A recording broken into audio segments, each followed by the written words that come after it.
30장 15절로 20절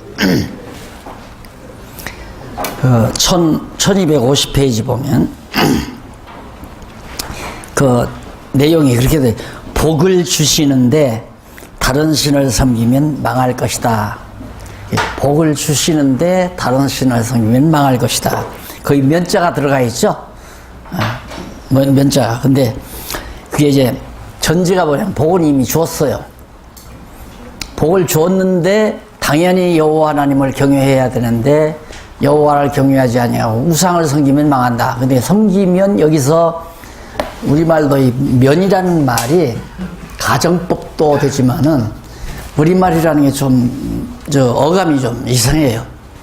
이렇게 섬기면 조건에 의해서라기보다도 섬기게 되면 그런 뜻. 그렇게 섬길 때에 섬기는 상황에서는 이렇게 이해를 하시면 됩니다.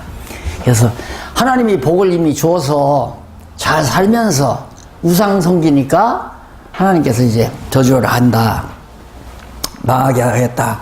근데 여기서 복 주는 것도 우상 섬기는 것도 망하는 것도 모두가 다 하나님의 계획된 섭리에 따라서 한다. 모두가 다. 이 세 가지 모두가. 복 주시는 것도 우상을 섬기는 것도 망하는 것도. 왜? 여호와 경외하기를 배우게 하려고. 목적은 겁니다. 여호와 경외하기를 배우게 하려고. 그러면 그냥 우리가 이 언약, 미리 언약이나 예언이 없다면 우연이 된다고. 그래서 우연론자가 그래서 생기는 겁니다. 아, 우연히 복도 받고 또 우연히 망하기도 하는구나. 그래서 우연론자들의 사고라고 하는 것이 전혀 하나님의 말씀을 몰랐을 때는 우연론이 나오지만 우리가 하나님의 언약의 말씀, 작정과 하나님의 언약의 말씀을 아는 한 우연론이란 존재하지 않는다. 우연히 되어지는 일이란 아무것도 없다. 아까도 말씀드렸지만 참새한 마리도 하나님의 허락 없이 안 떨어지고 또 머리털 하나까지라도 자상하게 세신받으신 하나님의 섭리 없이는 이 땅에서 어떠한 일도 일어날 수가 없다. 따라서 우연론은 철학에 불과한 거죠. 인간의 사고방식에서 나온 얘기지 잘못된 생각이다.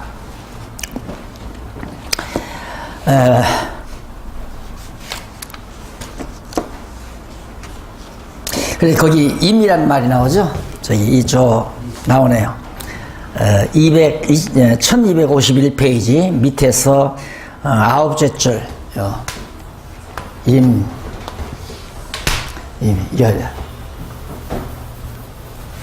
임이라는 말이 나오는데 이 말은 아주 매우 넓게 사용되는 것으로서 보라 그리고 만일이라는 뜻도 있어요. 근데 여기서 하필이면 만일이라는 의미를 채택한 거예요. 성경을 번역하면서. 아까도 말씀드렸지만 하나님의 말씀에는 가정법이 없다. 확정적이다. 하나님의 말씀은 언제나 확정되어 있는 것이다. 그런 의미에서 만일이라는 말은 안 되죠. 차라리 보라 이렇게 번역하는 게 좋고 아니면 뭐뭐 때문에 이렇게 이제 문맥 따라서 그렇게 번역을 하는 것이 옳기 때문에 그 만일은 안 된다는 얘기죠. 그래서 그 다음 이제 넘어가서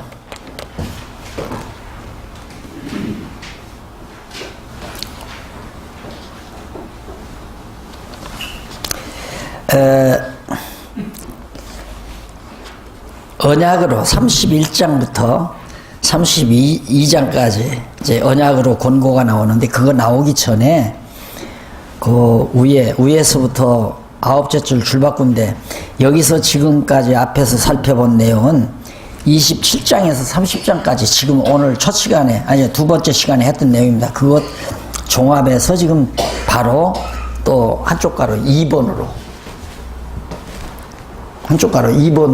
연결하는 거죠. 모압당하냐 말고 한쪽 가로 1번이 뭐였어요?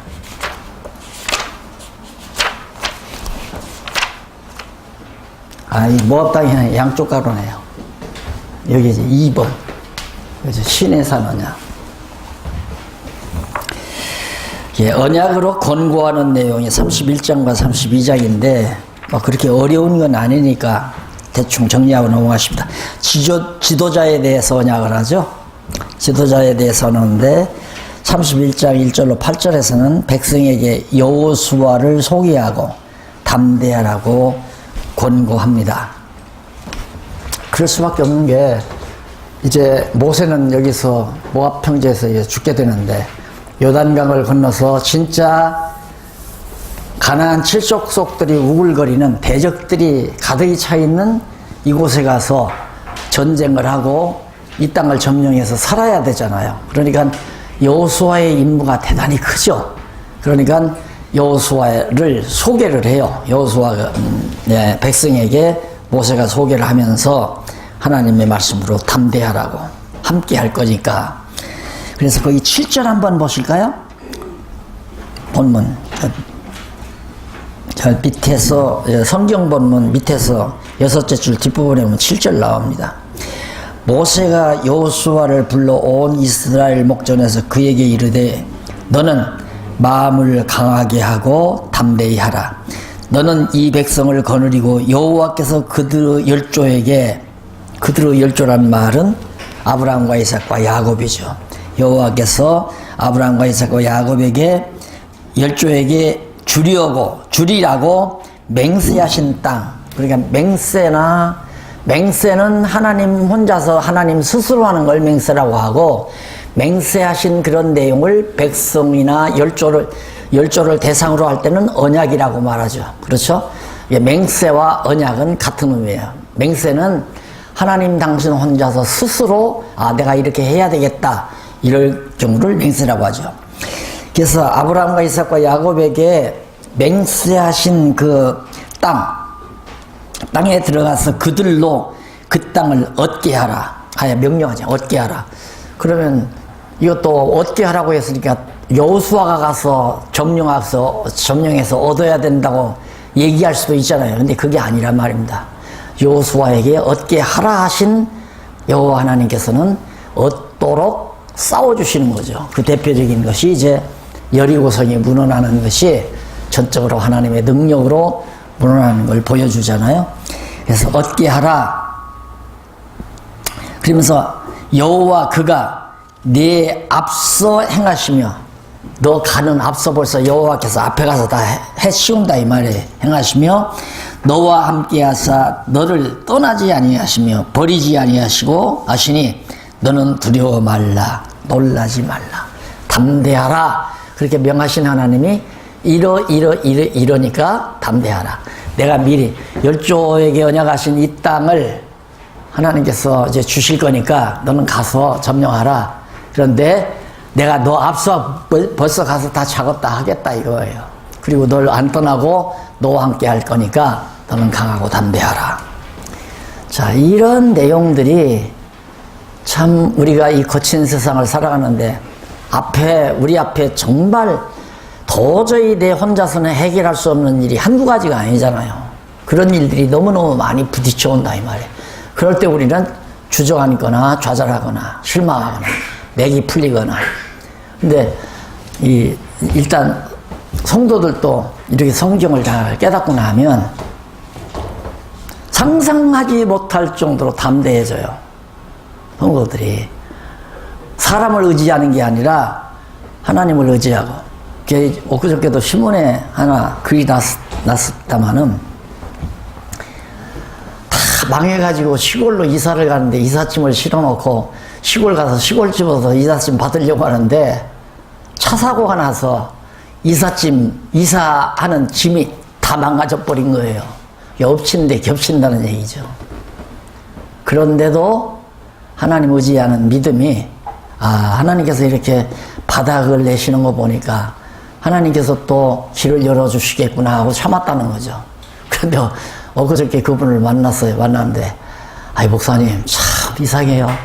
요즘에는 막 돈이 막 들어와요 그러더라고요. 그러니까 그런 경험을 한 번씩 하고 나면 신앙이 푹푹 크죠. 쏙쏙 커나간다 이거죠. 그래서 정말 우리 목사님들 정말 많은 성도들 수백 명, 수천 명, 때로는 수십 명 영혼들을 참 여호와 경외하는 자로 만들어가는 과정에서 가리키는 자로 쓰임받잖아요. 이렇게 가리키는 길밖에 없어요. 이렇게. 그래야 성도들이 목사를 의지하지 않고 스스로가 말씀 안에서 앞길이 이렇게 답답해도 요단강은 가로막혀 있지, 여기는 대적들이 가득이 있지.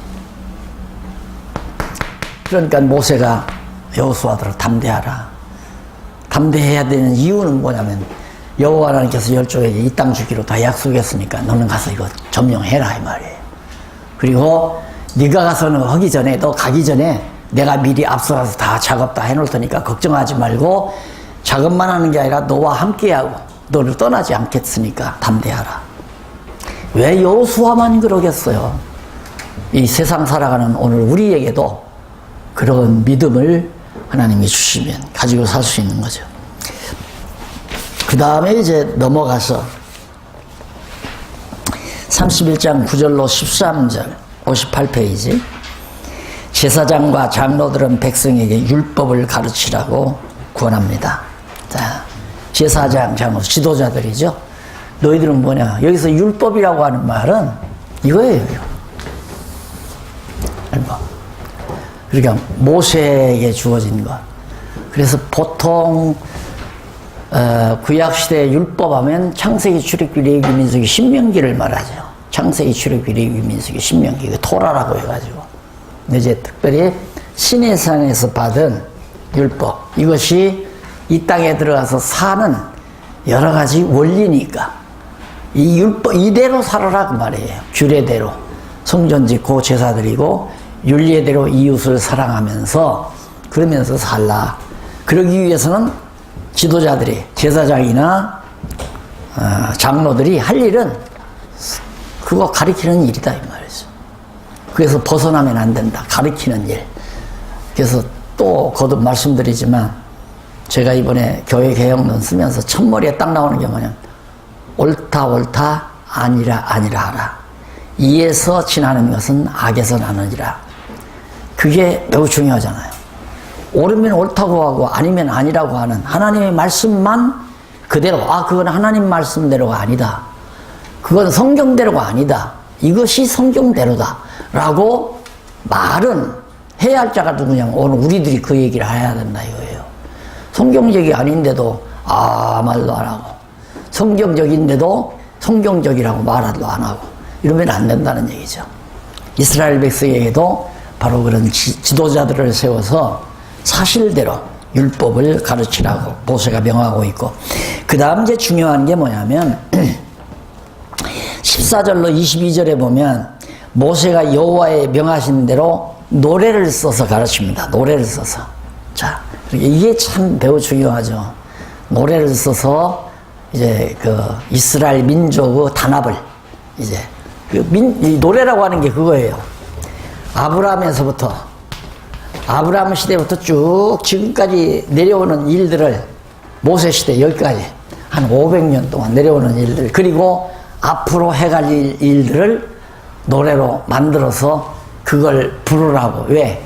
잊어버리지 않고 기억하게 하기 위해서. 그래서 왜 우리나라가 외정시대 일본 사람들에게 이제 이렇게 매여 있을 때 동시 같은 거 써서 그 민족운동을 했다고 하잖아요. 산토끼 토끼야 어디를 가느냐, 깡충깡충 뛰면서 어디를 가느냐, 이런 것도 하나의 민족 정신이 담겨진, 민족의 운명이 담겨진 얘기고, 푸르나르 은하수 하얀 쪽배엔 이런 노래들도 다 전부가 다 우리 백성들의 민족 정신을 잃지 않고 붙들고 살아가게 하기 위한 애국자들이 머리를 써서 그렇게 했다고 그러잖아요. 그래서 이 찬송이라고 하는 것이 참 중요해요. 근데 현재 우리가 사용하고 있는 찬송 중에는 찬송 아닌 찬송이 있죠. 찬송은 오직 여호와의 섭리와 여호와의 이름을 찬양하는, 하나님을 찬양하고 하나님의 하시는 일을 찬양하는 내용이라야 찬송이지, 뭐 인간의 어떤 공로를 내세우거나 안 그러면 이 되어지는 이제 자연 세계의 어떤 현상들을 노래하는 것들은 그건 찬송으로 채택해서는 안 되죠. 복음송 같은 건 찬송이라고 할 수가 없습니다. 다만 그저 성도들이 즐겁게 부르는 데는 혹시 좋을지 모르지만은 진짜 하나님을 찬양하고 하나님이 하시는 일을 찬양하는 내용이 아닌 것. 예를 들어 참 아름다워라, 주님의 세계는 뭐 이런 얘기도 찬송이 될 수 있죠. 하나님이 창조해 놓으신 솜씨를 찬양하는 것이니까. 성부, 성자, 성령께 하고 부르는 찬송도 있고. 그래서 대개 올바른 찬송들은 100장 이전에 대부분 다 있더라고요. 100장 이전에. 예. 100장 이후에도 들어 나오지만은 그렇게 주 하나님 지으신 모든 세계 이런 찬송도 참 좋잖아요. 그래서 찬송과 찬송이 아닌 것의 구분은 하나님과 하나님의 하시는 일을 찬양의 대상으로 하지 않았을 때는 찬송으로 받아들이면 안 된다. 시편이 모두가 다 그런 거 아니에요? 시편 자문전도와 가서 여기도 모세가 찬송을 지어서 하는데 그 찬송 내용이 중간중간 좀 정리해보면 14절과 15절 60페이지 보세요. 그 해설 세 번째 줄 14절과 15절은 모세가 여호와의 부르심을 받고 여호수아와 함께 회막으로 나가서 장막에 나타나신 여호와를 대면하는 내용이다. 예, 여호와의 장막, 성막 안에 여호수아와 함께 가서 대면하는 그런 내용을 노래로 줬고 16절로 18절 이스라엘 백성이 그들과 세운 언약을 어기고 다른 신을 쫓음으로 얼굴을 돌이키시겠다고 하시는 그런 내용. 그러니까 이 땅에 들어가서 하나님 섬기지 않고 다른 신 섬길 그런 잘못된 일도 노래에다가 왜? 그걸 알아야 야, 벌써 하나님께서 그런다고 했는데 우리가 그렇게 돼버렸구나 이러면서 이제 여호와 하나님의 말씀이 살아있는 말씀임을 뼈저리게 느낄 거 아니에요. 그런데 만약에 그런 노래가 없으면 그런 말씀이 없으면 야 우리가 어쩌다가 이렇게 우연히 아니 네가 잘못해서 우상 섬겼다 네가 잘못해서 우리가 이렇게 타락했다 사람 탓하고 살 거 아니에요. 이게 따지고 보면 우리 인간 삶 속에서 누구 탓할 내용이 하나가 없어요. 전부 하나님의 여호와 하나님의 계획된 섭리 따라 다 하기 때문에 예를 들면 교회일이 망가졌어요. 어떤 권사님이 아니면 어떤 장로님이 일 하나 잘못 처리해가지고 교회가 엄청난 손해를 보고 지금 교회가 어려움을 겪게 됐다. 그랬을 때는 당연히 뭐 장로님 뭐 핑계대고 또 장로님에게 책임 묻고 권사님에게 책임 물을 수도 있죠. 인간적으로는. 그러나 그건 신앙적이 아니죠. 하나님께서 이미 권고한 날을 우리 교회에 주시려고 저분 장로님의 지혜를 어둡게 해서 저렇게 했구나. 나도 참 그런 일이 많았는데 알고 나니까 그거 안 되더라고요. 장로님이 그때 잘못해서 그렇게 됐습니다. 이 말이 안 나와요. 그 성경 말씀 못 믿는 자세 아니에요. 그분도 그렇게 하고 싶었겠느냐 이 말이에요. 해지니까 그렇게 한 거죠. 지혜가 그렇게밖에 안 열리니까. 그것이 하나님의 섭리 속에서 되지기 때문에 절대 사람에게 책임을 돌리는 것은 비신앙적인 그런 태도이고 그걸로 인해서 도리어 더 교회가 반목질시가 일어나고 그렇게 되는 거죠. 그리고 계속해서 31장 23절에서도 여호와께서 여호수아에게 강하고 담대하라고 여전히 다시 한번 촉구하는 내용. 아니 이쪽에 19절로 22절 1261페이지 위에서 11번째 줄입니다. 여호와께서 명하신 대로 모세가 노래를 써서 이스라엘 자손에게 가르쳤다는 내용입니다. 그러니까 여호와께서 이렇게 노래를 써서 알려줘라. 이스라엘 백성들이 여기 가서 그 노래를 부를 거 아니에요. 그러면 이제 부르다가 우상 섬기고 다른 신을 섬길 때 여호와의 말씀대로 됐다는 걸 깨닫고 하나님은 정말 여호와이시구나 그렇게 깨닫고 경외하며 섬기게 되는 거죠. 그 다음 31장 24절로 30절 넘어가서 23절 여호와께서 여호수아에게 강하고 담대하라고 했고 24절로 30절은 모세가 레위인에게 율법을 써주라고 가르쳐주죠. 모세가 레위인에게 율법을 그러니까 여기서 율법을 써주라고 했을 때 신의 산에서 받은 율법만 쓰라고 했는지, 그렇지 않으면 창세기부터 신명기서까지를 다 쓰라고 했는지, 그건 자세하게 안 나왔으니까 유대인들이 받을 때에는 창세기, 출애굽기, 레위기, 민수기를 율법으로 알아서 토라로 받았다고 그랬죠. 그런 의미에서 이제 모세 오경, 모세가 제사장들을 통해서 써주라고 했기 때문에 다 기록해서 써주었다 하는 내용이 바로 30절까지 나온, 써주라고 하는 권고 내용이. 그 다음 백성에 대한 권고가 나와요. 32장에. 첫 번째 권고가 1절로 4절, 32장 1절로 4절, 64페이지 나오죠. 하나님의 말씀과 덕에 대한 찬양으로 백성을 권고하는 내용입니다. 하나님의 말씀도 또 하나님의 덕, 이런 것들을, 자, 거기 보면 4절에 3절 한번 보십시다. 3절에 내가 여호와의 이름을 전파하리니 너희는 위엄을 우리 하나님께 돌릴지어다. 내가 여호와의 이름을 전파한다. 여호와의 이름을 전파한다, 찬양한다, 다 같은 얘기죠. 그러니까 왜? 당연하죠. 애굽 땅 종도였던 집에서 아브라함과 이삭과 야곱에게 언약한 대로 다 구출해서 와가지고 모압 평지까지 와서 이제 가나안 땅을 점령하게 됐으니까 여호와 아니에요? 언약대로 이루시니까 여호와임이 분명하다면. 그래서 여호와의 이름을 전파하겠다. 내가 모세가 그러면서 이제 하는 얘기가, 전하고 그 모든 길이 공평하여 진실무망하신 하나님이시니 공의로우시고 정직하시도다. 하나님이 이렇게 하신 일이 다 공평하고 공의롭다. 그게 우리 인간들의 그 관념으로는 하나님이 하시는 일이 늘 불공평하죠. 망할 이유도 없는데 망하기도 하기도 하고, 흥할 이유도 없는데 또 흥하게도 하고는 경우도 있고, 가까이 가야 될 길도 이렇게 빙빙 돌아서 고생을 시키고, 이런 것들이 바로 하나님의 의의 길이다 이거예요. 그러니까 다윗이 시편에서 23편에서 여호와께서 여호와는 나의 목자시니 내게 부족함이 없으리라 그러면서 여호와께서 나를 의의 길로 인도하신다 했을 때, 그 의의 길이란 다윗이 일평생 살아온 길이죠. 계속해서 살아온 길.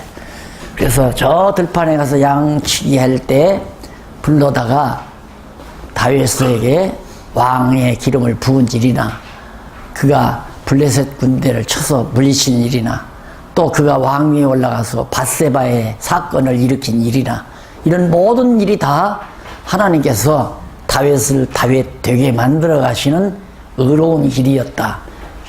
하나님의 의와 우리 인간이 생각하는 의와는 판이하게 다르다는 거.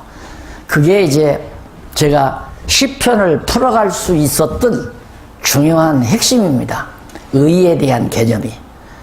근데 만약에 인간적으로 그냥 복 있는 사람은 악인의 길을 쫓지 아니하며 죄인의 길에 서지 아니하며, 이걸 윤리적으로 도덕적으로 생각하면 진짜 웃기는 결과가 되죠. 해답이 안 나오죠. 그런데 그 복 있는 자라고 하는 것이 누구냐면 이스라엘 백성을 말하는 거고, 택한 백성. 악인은 이방 민족을 말하는 거고, 그러니까 복 있는 사람은 악인의 꾀를 쫓지 않는다.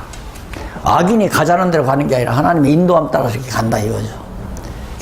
다윗이 왕이 될 때까지 하나님이 왕 되도록 정해놓았기 때문에 다윗은 어떤 어려운 일을 겪었더라도 결국은 하나님이 정하신 의의 길로 자기가 갈 수 있었다. 이제 그런 의의 개념이 정리가 되니까 그냥 술술술술 시편이 다 쫙 깨끗하게 정리되고 풀어져 가는.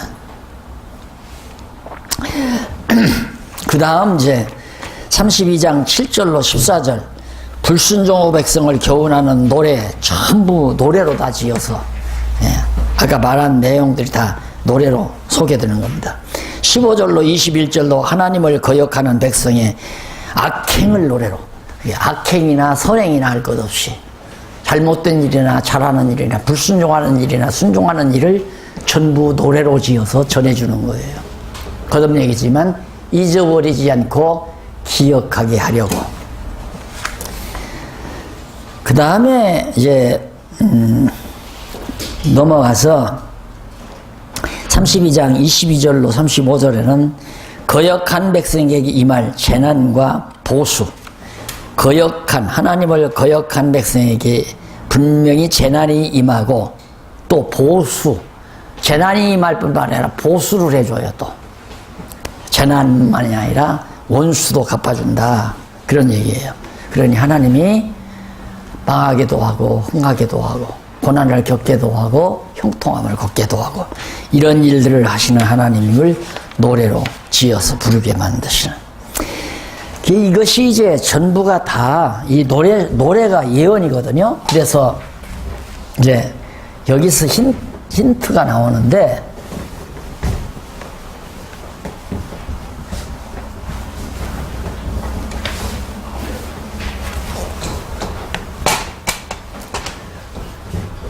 이게 이제 창세기부터 써가서 여기 이제 예수님 오신 때란 말입니다.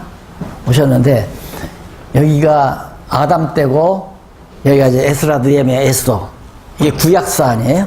구약사 가운데 지금 다윗이 여기서 천년이니까 여기라 싶다. 다윗. 시편은 주로 이 다윗 이후에 그 다음 솔로몬 때 시편이 쓰여졌거든요. 시편, 자문, 전도, 아가서.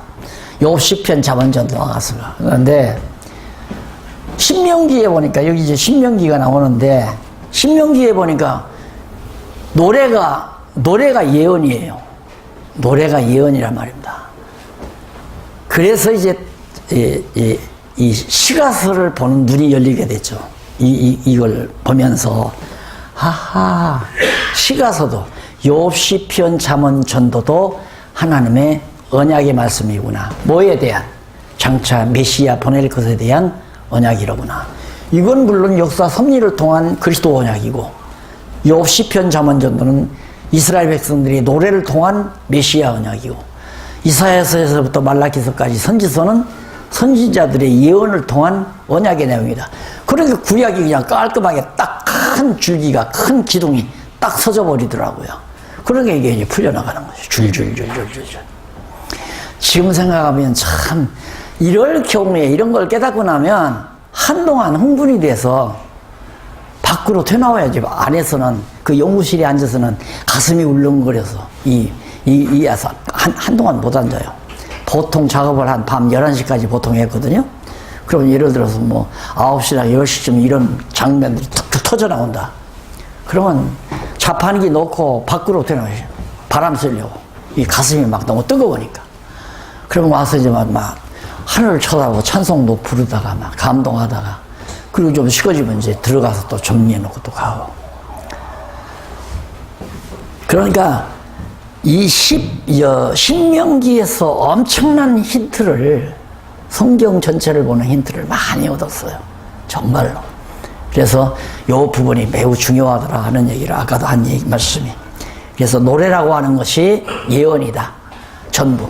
그래 여기 이제 이 노래를 일일이 살펴보면 어떤 장면이 나오느냐면,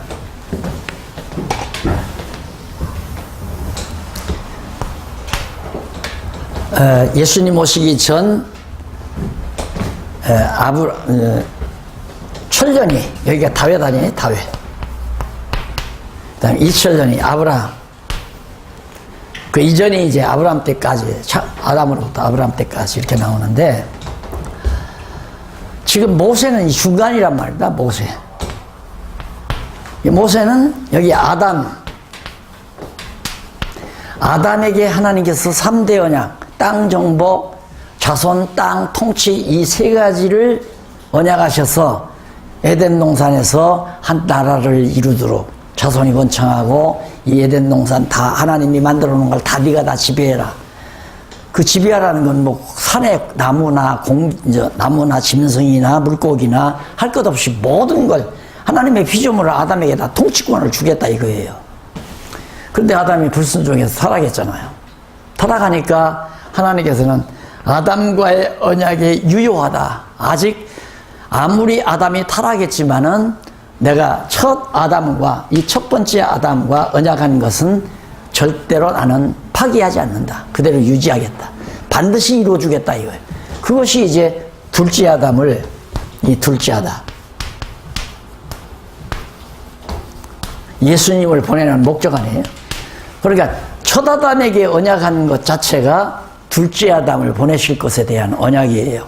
근데 타락했으니까 아담은 이제 언약이 아담으로는 안 이루어지는 거죠. 그러면 둘째 아담으로 이루어질 것을 하나님께서는 준비해 놓으시고 둘째 아담 보낼 것을 언약을 하는데 그것이 노아 언약과 아브라함과 이삭과 야곱 열조와의 언약을 하나님께서 이루시는 거예요. 어디에서? 이 지상 위에서. 특히 예수님 오시기 전까지는 아담에게 세 가지 언약, 아담과 했던 언약처럼 3대 언약을 아브라함에게 해놓고 그대로 이루어주는 거란 말입니다. 그 이루어주는 과정에서 자손은 애굽에서 번창을 했죠. 그리고 광야 기간 동안 번창했다가 민수기 31장부터 이제 여기서 땅 정복이 들어가잖아요. 요단 동편 땅, 요단 서편 땅 정복에 요단 동편 땅 정복해 놓고 모세는 이제 여기서 잠들게 되고 여호수아가 요단 동편 땅 이제 점령하러 들어가는 찰나거든요. 그러면 이렇게 하나님께서 아브라함과 이삭과 야곱에게 언약한 대로 이루실 것을 모세가 첫째는 가장 근원은 역시 하나님의 영원한 작정이죠. 그걸 기초로 해서 아담에게 언약하시고 아담의 언약을 기초로 노아와 아브라함에게 언약해서 이건 모형적이죠. 실체가 아니라 첫 아담에게 했던 언약은 실제적인 언약이 아니라 하나의 모형적으로 국부적으로 아브라함에게 언약하는 거예요. 그건 왜냐하면 아담과의 언약을 내가 파기하지 않고 반드시 이루어주겠다는 보증으로 아브라함과 언약에서 아브라함의 언약이 그대로 예수님 오시기 전까지 이루어지는 거예요. 왜? 둘째 아담이 와서 첫 아담과의 언약을 이루실 것이기 때문에. 그러니까 이게 바로 이 구약 시대의 모든 내용들이 다 장차 메시아 둘째 아담을 보내주실 것에 대한 언약의 말씀이다. 언약 가운데 역사적으로 역사 섭리를 통해서 언약하시고 시가서를 통해서 언약하시고 선지자들을 통해서 언약하신다. 뭘? 그리스도 보내실 것을. 그게 이제 구약 성경 내용이란 말이죠. 이건 다 처음 개론 배울 때 배우신 거고. 그러면 모세가 여기서 예언하는 것은 구체성이 나오잖아요. 구체적으로 어떻게. 이제 아브라함과 이삭과 야곱에게 언약한 것이 이제 여기까지 이루어진 게 너무 분명하지 않냐. 아브라함에게 듣고 애굽에 가서 종로를 한다고 했지. 이 땅 준다고 하더만 여기까지 데리고 왔다. 이제 요단강만 건너가면 하나님께서 약속하신 가나안 땅은 우리 것이 된다. 봐라, 이쪽 서편 땅은 다 정복하지 않아. 땅 받았지 않느냐? 동편 땅도 이제 서편 땅도 우리 것이 된다. 담대해라. 그러면서 남겨주면서 예언을 다 하는데 그게 뭐냐면 아까도 말했지만 다윗 시대 이후에 되어질 다윗 시대, 솔로몬 다윗 시대, 이게 통일왕국 시대 아니에요? 다윗 왕과 솔로몬 통일왕국 시대에 되어질 일, 그리고 나라가 북쪽과 남쪽으로 갈라져서 다윗 왕조는 지속되고 여로보암 왕조는 얼마 안 가서 망하고 그 다음 왕조도 망하고 그 다음 왕조 서너 번 왕조가 망한 다음에 북이스라엘은 아수르에 의해서 망하고 남쪽 유다도 바벨론에서 의해서 망해서 가지고 70년 포로 생활했다가 다시 돌아와서 회복이 되거든요. 그걸 다 모세가 다 예언한 거예요. 그것이 지금 지금 공부하는 이 대목에 노래 속에 다 나와요. 노래 속에 전부가 다 이때 되어질 일들이, 특히 이 과정에서 되어질 일이. 그러니까 이 세상에서 이루어지는 모든 내용들이라는 건 하나님이 정하신 대로 되지는 거예요. 어쩔 수가 없는 거예요. 하나님이 다 역사 내용을 다 준비해 놓으시고 어떻게 할 것도 다 작정해 놓으시고 그때그때 인도해 가시니까 대적이 나타날 때는 나타나야 되고 전쟁이 일어날 때는 전쟁이 일어나야 되고 평화로울 때는 평화로워야 되고 재앙이 임할 때는 재앙이 임해야 되고 정하신 대로 그렇게 해서 되어질 일이 모세가 그렇게 예언한 대로 이루어질 때 이 시대를 살아가는 백성들은 와, 과연 하나님은 여호와이시구나. 그거 하나를 깨닫게 하기 위해서 지금 이 모든 모세의 예언이 필요하다 이 말이에요. 예언해 놓지 아니하면 구체적인 게, 여기서는 구체적인 게 없거든요. 이 땅 그냥 준다고만 했지. 그러나 모세가 예언할 때는 아브라함의 언약에 근거해서 모세가 구체적으로, 특히 야곱이 12아들에게 예언했던 그 예언 내용들이 어떻게 구체적으로 일어날 것들을 구체화시켜서 모세가 노래를 지어서 지금 예언하는 거란 말입니다. 그대로 그냥 너희들의 성읍은 이제 다 회파돼서 시렁이들이, 그러니까 들벌레들이 다 울거리고 잡초가 울거지고 성벽이 다 무너져가지고, 그런 때가 오면 아주 구체적으로 이방 민족들이 와서 다 사로잡아가고, 이런 내용들을 모세가 구체적으로 밝혀요. 근데 그걸 하나하나 읽고 얘기를 하면은 너무 시간이 많이 걸리잖아요.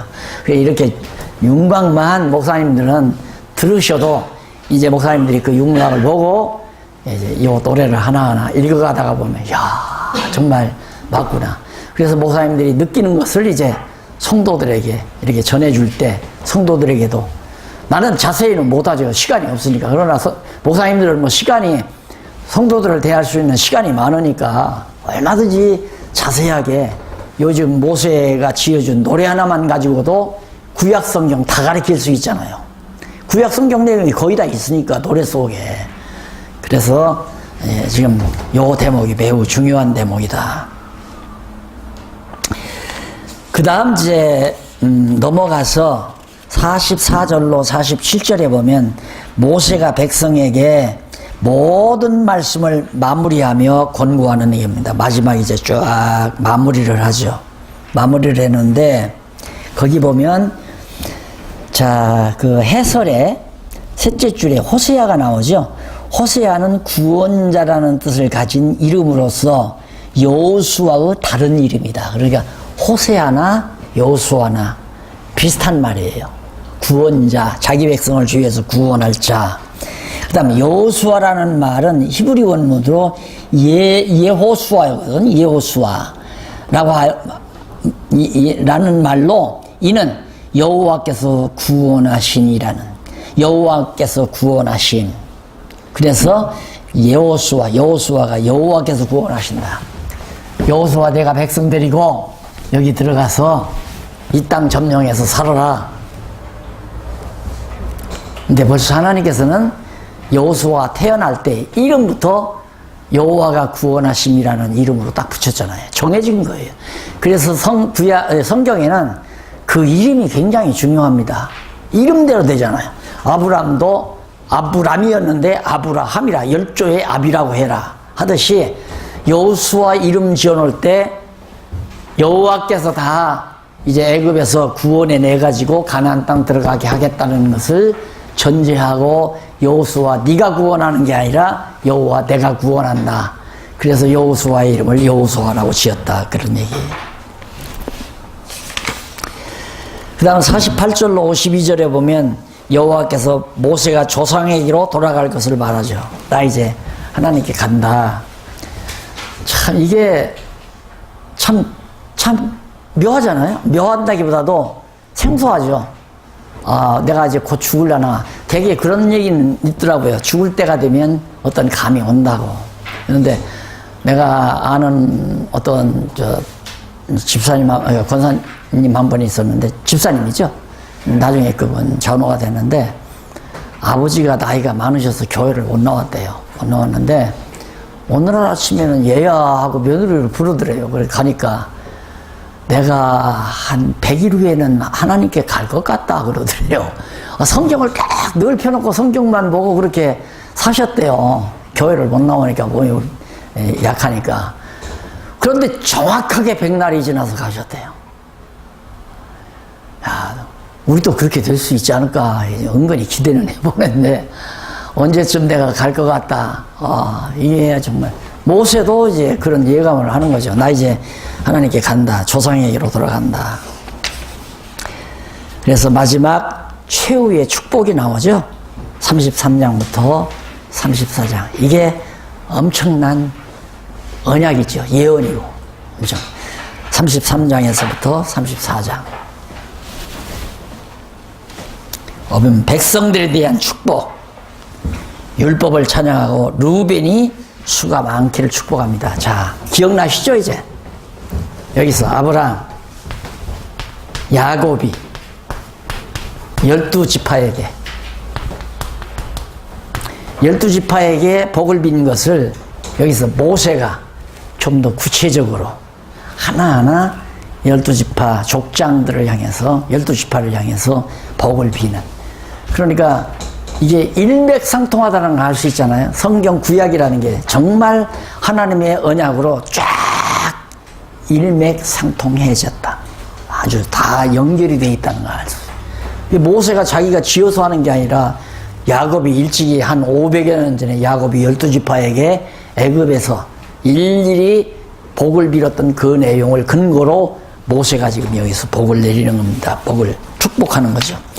우선 루벤 지파, 너는 백성 수가 많다. 유다 지파, 그 대적을 치게 하시기를. 유다 지파가 왕이 돼가지고 왕족이 나와서 이제 대적들을 다 칠 걸. 그게 다윗이 왕이 돼가지고 대적들을 다 물리치고 승리하고 블레셋도 다 물리치고 그러지 않았어요. 그러니까 이렇게 복을 빈 대로, 아까 복 빈다는 게 언약이라고 그랬죠. 복과 언약은 다 관계가 있다. 그래서 모세가 12지파들에게 복을 빌었다는 말은 그대로 될 것을 언약했다는 말과 같은 뜻이라고 말씀을 드렸습니다. 그 다음에 모세가 레위에게 제사를 풍족하게 하시기를 축복합니다. 레위에게 재산이 풍족하다는 말은 재물이 많이 들어온다는 얘기죠. 11조도 많이 들어오고 그렇잖아요. 그럼 여호와를 잘 경외해야 한다는 의미가 되는 겁니다. 그 다음 넘어가서 아주 세밀한 얘기는 제가 다 생략하고 넘어갑니다. 33장 12절에 보면 모세가 베냐민에게 안전히 거하게 하시기를 축복합니다. 베냐민이 안전히 거한다. 그래서 베냐민이 보면 여기가 유다 지파가 이제 이렇게 땅을 차지하죠. 여기 블레셋이고 유다 지파가 땅을 차지하는데 여기에 이제 바로 베냐민 지파가 유다 지파 바로 곁에 있습니다. 그래서 나중에 남북이 갈라질 때는 베냐민 반지파가 저쪽으로 가고 베냐민 반지파는 이쪽으로 오고, 베냐민 반지파와 유다 지파가 남쪽 유다에 속하고 반지파는 저쪽으로 따라가고 그랬는데 가장 안전지대에 베냐민 지파가 살게 되시기를 축복하는 내용이고, 모세가 요셉에게 그 뿔이 들소의 뿔 같기를, 아주 강성하여질 것을 예언하는 내용이에요. 모세가 수불론과 이사갈에게 풍부할 것이다. 일일이 다 이미 야곱이 이미 축복한 그 축복의 근거에서 하는 얘기입니다. 그 다음 모세가 20절로 21절에 보면 모세가 갓에게 공의와 법도를 행할 것을, 갓 지파가 공의와 법도를 행할 걸 축복하고, 각각 지파마다 단에게 뛰어오르는 사자 새끼라고, 단은 뛰어오르는 사자 새끼다. 그래서 사자 새끼라고 하는 것은 단 자손이 전쟁을 통하여 기업을 얻게 될 것을 그렇게 말하는 건데, 여호수아 19장 47절에 보면 그대로 전쟁을 통해서 기업을 많이 얻어요.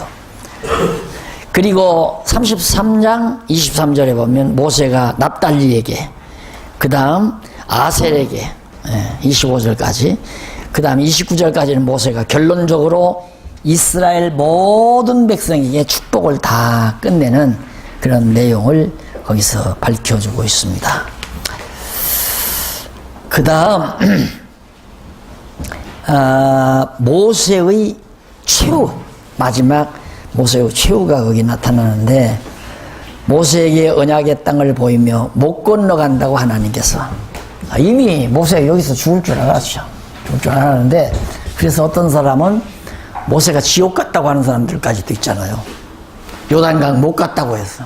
그건 아니죠. 그건 아니고 모세의 임무는 끝났고, 이제 모세의 임무를 여호수아가 받아서 가나안 땅으로 들어가는데, 모세에게 이 가나안 땅을, 여기가 이제 강 건너니까 가나안 땅이 보일 거 아니에요. 다 보여주면서 모세야, 너는 이것으로 족하다. 이만. 네 임무는 끝났다. 그러면서 너는 건너가지 못한다는 걸 하나님께서 미리 말씀을 하시는데, 그것이 무슨 죄값이다. 뭐 지팡이로 반석을 2번 쳐서 뭐 그래서 그 벌로 못 갔다. 그러니까 모세가 지옥 갔다. 그건 아니고, 모세는 율법의 대표예요. 율법. 그래서 율법을 받아서 백성들에게 다 전달했으면 모세는 끝난 거 아니에요, 임무가. 그 다음 이제 여호수아는 여호와께서 구원이시다. 그러니까 여호와께서 이제 여호수아가 백성들을 데리고 가나안 땅, 약속의 땅으로 들어가서 나라를 세우는 일을 여호수아가 해야 되는. 벌써 이미 하나님께서 임무를 각각 맡기셨기 때문에 내 임무 끝나면 나는 하나님께 가고, 그 다음 임무는 또 하나님이 다른 사람에게 임무를 맡기는 거고. 그 다음에 여호와께서 모세를 위대하게 하셨음을 회고합니다. 하나님이 사실 이 광야에서 이드로의 약물이나 치고 다닐 때는 얼마나 초라하고 처참했겠어요. 처가살이 하면서 머슴살이나 똑같은 건데 참 초라했는데, 결국 하나님이 모세를 위대한 인물로 그렇게 하나님이 만드신 겁니다. 그러니까 모세가 위대한 것이 아니라 모세를 위대하게 쓰신 하나님이 위대한 거라는 거죠. 그래서 우리가 하나님 앞에서는 늘 착각하지 말아야 할 것은, 내가 위대하게 쓰인다고 해서 내가 위대하다고 생각하면 어리석은 사람입니다. 진짜 어리석은 사람. 그러니까 하나님께서 나를 위대하게 쓴다고 했을 때 나에게 밀려오는 것은 감동밖에 없어야죠. 어떻게 나 같은 초라한 인간을 하나님이 이렇게 위대한 일에 쓰여주실까? 그래서 더 감동해야 하고 감사하고 더 충성스러움이 우리 안에서 이제 솟아나게 되고, 그렇게 돼야 정상적이라는 얘기입니다. 그 다음 이제 이렇게 해서 모두 마쳤습니다. 자, 거기 마지막 끝절에 보면 12절, 모든 큰 권능과 위엄을 행하게 하심에 온 이스라엘 목전에서 그것을 행한 자들아. 그러니까 행하게 해서 행한 거지 모세 자체가 행한 것이 아니다. 지금도 마찬가지예요. 지금도 하나님이 행하게 해서 행하는 거지. 마치 내가 무슨 권능이나 가진 것처럼, 나는 하나님의 권능을 받았다. 이거 정말 어리석은 말입니다. 나 하나님의 능력을 내가 받았다. 나는 어느 산에 가서 40일 동안 금식기도 하면서 하나님 앞에 엄청난 능력을 내가 받았다. 이미 하나님의 능력이 자기에게 임기에 왔다는 얘기죠. 그게 아니에요. 언제나 하나님이 나를 도구로 쓰는 겁니다. 지금 나를 통해서 어떤 큰 일이 벌어졌다. 뭐 예를 들어 교회가 위대한 교회로, 큰 교회로 성장했다 했을 때 하나님께로 받은 능력으로 그런 것이 아니라 하나님께서 당신의 능력을 나를 통해서 드러나게 한 거죠. 언제? 이미 능력을 과거에 준 것이 아니라 일을 행할 때마다 하나님이 능력을 공급하신다. 계속해서 능력을 공급하신다. 그러니까 제자들이 이제 나가서 전도를 할 때 능력이 행했다는 것을 와서 자랑을 하니까 예수님께서 나가는 것을 즐거워하지 말고 너희가 뭘 즐거워하라고 그랬어요? 내 이름이 생명록에 기록된 걸 즐거워해라. 내 능력은 없습니다. 절대. 그래서 항상 우리 지도자들이 조심해야 될 것이, 나는 하나님께로 이미 능력을 이미 인수받아가지고 이미 내가 가지고 있는 거죠. 그게 로만 캐톨릭주의자들이 하는 얘기 아닙니까? 교회 치리할 수 있는 권한을 열쇠로 받았다는 거죠. 열쇠가 베드로에게 왔고 그 열쇠, 베드로의 열쇠를 1대 교황이 받았다. 1대 교황이니까 2대 교황이 받고 3대 교황이 받고 지금 뭐 32대인가 23대인가 그 교황이 지금 열쇠 받아가지고 있다는 거 아닙니까? 그 엉터리 같은 얘기예요. 언제나 하나님이 늘 공급해서 쓰시는 거다. 그때 고난이 임기에 오는 건 절대 없다. 이렇게 해서 신명기서가 모두 마쳐졌습니다. 자, 그러면 모세 여기까지 왔어요. 이제 신명기까지. 이게 이제 여기서 여기까지가 5경 아닙니까? 5경. 창세기, 출애굽기, 레위기, 민수기, 신명기까지. 너무 간단하잖아요. 그러고 보면 아주 간단해. 아담과의 언약, 노아와의 언약, 아브라함과의 언약을 지금 어디까지 이룬 거? 여기까지. 땅을 마저 점령. 요단 서편 땅을 마저 점령하기 위해서 모압, 요단강 동편, 모압 평지에 와 있어가지고 모세가 여기서 임무를 마쳤다. 그러면 여호수아가 임무를 또 대신 맡아가지고 요단 서편 땅 정복하는 일이 여호수아의 임무죠. 여호수아의 임무가. 그러면 뭐 여호수아 다 공부한 거나 다름없잖아요. 여호수아가 여기 들어가 전쟁하고 전쟁에서 땅 뺏고 땅 뺏은 거 모세가 다 이렇게 나눠준 대로 12지파에게 다 측량해서 나눈 대로 제비 뽑아서 다 이제 공급해주고 그런 일들이 여호수아에 나타나게 되죠. 그래서 제3절 요단 서편 땅 정복.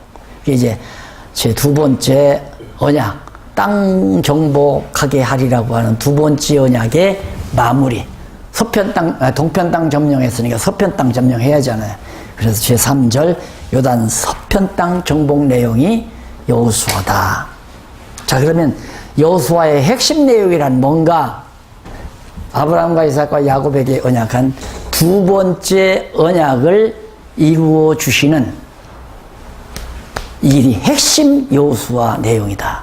이렇게 알고 차 한 잔 드시고 정리해서 또 한번 살펴봅시다. 여호수아 내용.